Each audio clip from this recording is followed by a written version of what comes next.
Angel broking లో demat account open చేసి trade చేసి 10 షేర్లు బోనస్ గా పొందండి. జస్ట్ సైన్ అప్ అయితే చాలు. మీ ఫోన్ నంబర్ ఎంటర్ చేసి ఓటీపీ ఎంటర్ చేయండి. ఆ తర్వాత పాన్ కార్డ్, ఆధార్ కార్డ్, అలాగే బ్యాంక్ స్టేట్మెంట్ కూడా అప్లోడ్ చేయండి.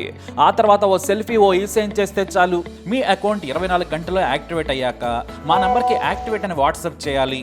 ఆ తర్వాత మీ డిమాట్ అకౌంట్ లో మేము చెప్పిన 10 బ్యాంకింగ్ షేర్స్ బై చేసి స్క్రీన్ షాట్ పెడితే చాలు. ఆ అమౌంట్ మీకు యూపీఐ ద్వారా పంపిస్తాము. అంటే మీకు 10 షేర్లు బోనస్ గా వచ్చినట్టే. ఆ తర్వాత మీరు ఆ షేర్స్ ని సెల్ చేసుకుంటారో ఇన్వెస్ట్ చేసుకుంటారో మీ ఇష్టం. డిస్క్రిప్షన్ లో ఉన్న లింక్ ద్వారా మాత్రమే మీకు ఈ బోనస్ షేర్లు వస్తాయన్నది మాత్రం గుర్తుపెట్టుకోండి. ఒక హత్య 100 ప్రశ్నలు. బెంగళూరు నగర నడిబొడ్డున కర్ణాటక మాజీ డీజీపీ తన నివాసంలోనే హత్యకు గురి కావడం కలకలం రేపింది. పోలీసుల దర్యాప్తులో విస్తుపోయే విషయాలు వెలుగులోకి వచ్చాయి. భర్తలను భార్యలు చంపడం ఇప్పుడు మన దేశంలో ఓ మానసిక ఉన్మాదంలా మారింది. కానీ సామాన్య కుటుంబాల్లోనే ఈ విషయాలను మనం ఇప్పుడు దాకా చూసాం. ఇప్పుడు ఏకంగా ఐపీఎస్ అధికారుల భార్యలు కూడా హత్యలు చేయటం సంచలనంగా మారింది. కర్ణాటక మాజీ డీజీపీ ఓంప్రకాష్ దారుణ హత్యకు గురయ్యారు. అది కూడా ఆయన ఇంట్లోనే, నట్టింట్లో. 68 ఏళ్ల డీజీపీ భార్య ఓంప్రకాష్ భార్య సాయంత్రం 4:30 గంటలకు ఎమర్జెన్సీ నంబర్కు కాల్ చేసింది. మాజీ డీజీపీ ఓంప్రకాష్ను ఎవరో చంపేశారు, మీరు రావాలని కాల్ చేసి చెప్పారు ఆమె. ఆ తర్వాత ఆమె మళ్ళీ స్వయంగా మరో మాజీ డీజీపీ భార్య అయిన స్నేహితురాలకి వీడియో కాల్ చేసింది. నేను ఆ రాక్షసుడిని చంపేశాను, నాకు చాలా హ్యాపీగా ఉందని చెప్పింది. దీంతో సదరు మాజీ డీజీపీ భార్య పల్లవి మాటలు విని భయపడింది. వెంటనే ఆమె పోలీసులకు సమాచారం ఇచ్చారు. పోలీసులు ఇంటికి వచ్చే సమయానికి ఓంప్రకాష్ నేలపై పడి ఉన్నాడు. గదంతా కూడా రక్తపు మరకలు, మొహంపై కారపొడి కూడా ఉంది.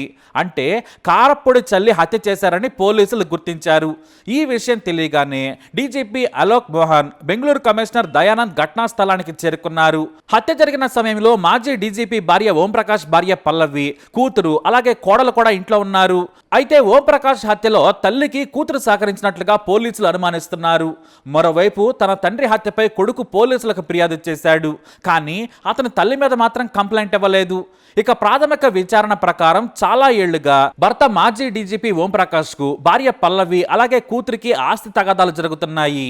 మరోవైపు తనకు అత్యంత సన్నిహితులతో ప్రాణముప్పు ఉందని పోలీసులకు గతంలోనే సమాచారం ఇచ్చాడు మాజీ డీజీపీ. కానీ ఆయన భార్య గురించి కానీ కుటుంబ సభ్యుల గురించి కానీ ఏమీ చెప్పలేదు. దీంతో పోలీసులు ఆయన విచారించినా కూడా సరిగా ఆన్సర్ చేయలేదు. క్లోజ్ సర్కిల్ నుంచే ప్రాణహాని ఉందని చెప్పారు. ఇక మాజీ డీజీపీ కావడంతో ఆయన పోలీసులు కూడా ఒత్తిడి చేయలేదు. అయితే వీరికి ఓ గ్రూప్ ఉంది. అదేమిటంటే ఐపీఎస్ ఫ్యామిలీ గ్రూప్ లో లేడీస్ కి ఓ ప్రత్యేకమైన వాట్సాప్ గ్రూప్ ఉంది. ఆ గ్రూప్ లో పల్లవి మెసేజ్ పెట్టింది. తన భర్త ప్రకాష్ వేధిస్తున్నాడు, కుటుంబ సభ్యులను బెదిరిస్తున్నాడని ఆమె ఆ గ్రూప్ లో మెసేజ్ పెట్టింది.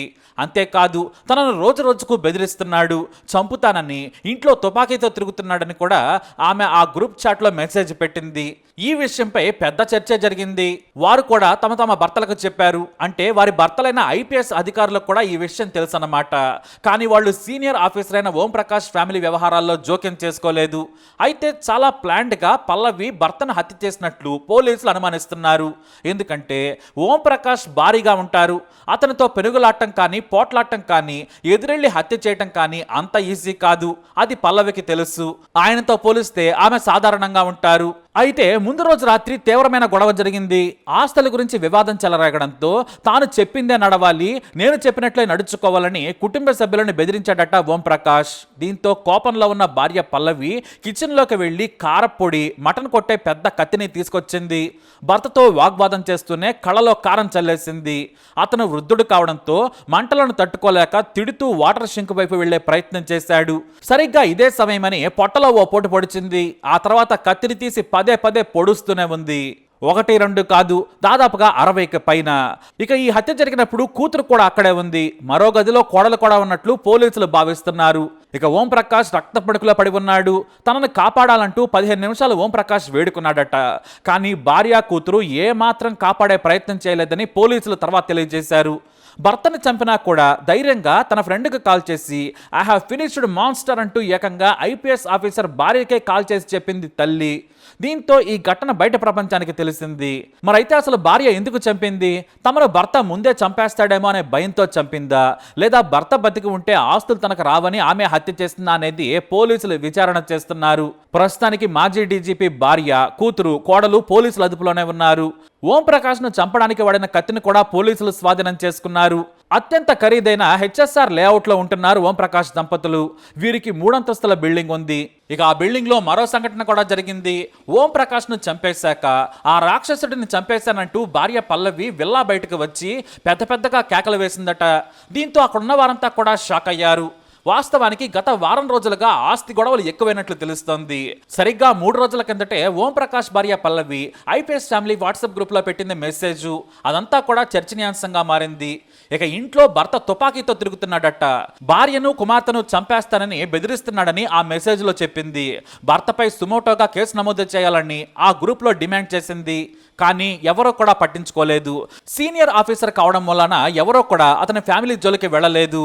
కానీ ఎంతలోనే ఓం ప్రకాష్ హత్యకు గురయ్యాడు. ఈ విషయం తెలిసిన తర్వాత ప్రతి ఒక్కరూ షాక్ అయ్యారు. అయితే దండేల్లో కోట్ల విలువ చేసే ల్యాండ్ ఉంది. దానిపైనే భార్య పేచి పెడుతున్నట్లు సమాచారం. దాన్ని తన పేరు మీదకు మార్చాలని ఒత్తిడి చేస్తున్నట్లు టాక్. కానీ ఎందుకు ఏమిటి అనేది పోలీసుల విచారణలో తేలనుంది. సామాన్య కుటుంబం నుంచి వచ్చాడు ఓం ప్రకాష్. కష్టపడి చదువుకున్నారు. 1981లో ఐపీఎస్ సాధించారు. బీహార్లోని చంపారణకు చెందిన ఆయన జియాలజీలో మాస్టర్స్ డిగ్రీ చదివారు. తర్వాత సివిల్స్ కు ప్రిపేర్ అయ్యారు. మొదట అతను అడిషనల్ సూపరింటెండెంట్ ఆఫీసర్ గా బళ్ళారి జిల్లా హరసనహళ్లిలో చేశారు. అలా వివిధ హోదాల్లో పనిచేసిన ఆయన 2015లో డీజీ అండ్ ఐజీపీగా ఎంపికయ్యారు. అదే హోదాలో రిటైర్డ్ అయ్యే వరకు పనిచేశారు. మార్చి 31, 2017న ఆయన రిటైర్మెంట్ తీసుకున్నారు. ఇక ఓం ప్రకాష్ కు భార్య, 2 పిల్లలున్నారు. అయితే తన భార్య తనను చంపుతుందని ఓం ప్రకాష్ ముందుగానే ఊహించారేమో. సన్నిహిత పోలీసులకు కూడా సమాచారం ఇచ్చారు. కానీ భార్య పేరు మాత్రం చెప్పకపోవడంతో పోలీసులు ముందడుగు వేయలేకపోయారు. మరి ఆస్తి కోసం వృద్ధాప్యంలో ఉన్న భార్య కూడా భర్తను చంపడం ఇప్పుడు సంచలనంగా మారింది. అసలు ఈ హత్యకు కారణం ఏంటి? కూతురు కూడా హత్యలో పాల్గొన్నదా? కోడలి పాత్ర ఏంటి అనే దానిపై తేలాల్సి ఉంది. అయితే ఇప్పటికే తల్లి కూతుళ్ల వాంగ్మూలం తీసుకున్నారు పోలీసులు. వారం రోజుల నుంచి తనను చంపేస్తానంటూ ఇంట్లో తుపాకీ పట్టుకుని తిరుగుతున్నాడట. ఇదే విషయం మీద ఉదయం నుంచి గొడవలు జరిగాయి. ఇదే క్రమంలో తనను బిడ్డను చంపడానికి ఓం ప్రకాష్ ప్రయత్నించారట. కేవలం తమ ప్రాణాలు కాపాడుకోవడానికే ఈ హత్య చేస్తామని కూతురు కృతి చెబుతుంది. తన తండ్రి కాళ్ళు చేతులు కట్టేసి మరీ కారం చల్లి వంట నూనె పోసామని కూడా చెబుతుంది. అంటే ఇక్కడ కూతురు కూడా సహకరించింది. మొత్తానికి ఇద్దరిని అదుపులోకి తీసుకున్నారు. కోడలి పాత్రపై అనుమానాలు వ్యక్తం చేస్తున్నారు. ఇక ఈ హత్య కేసులో లోతుగా దర్యాప్తు చేస్తున్నారు పోలీసులు. ఆ అప్డేట్స్ తో మరో వీడియోతో తెలుసుకుందాం. ఈ వీడియో అప్డేట్స్ కోసం మై ఛానల్ ఫాలో అవ్వండి. అలాగే తప్పకుండా సబ్స్క్రైబ్ చేసుకోండి.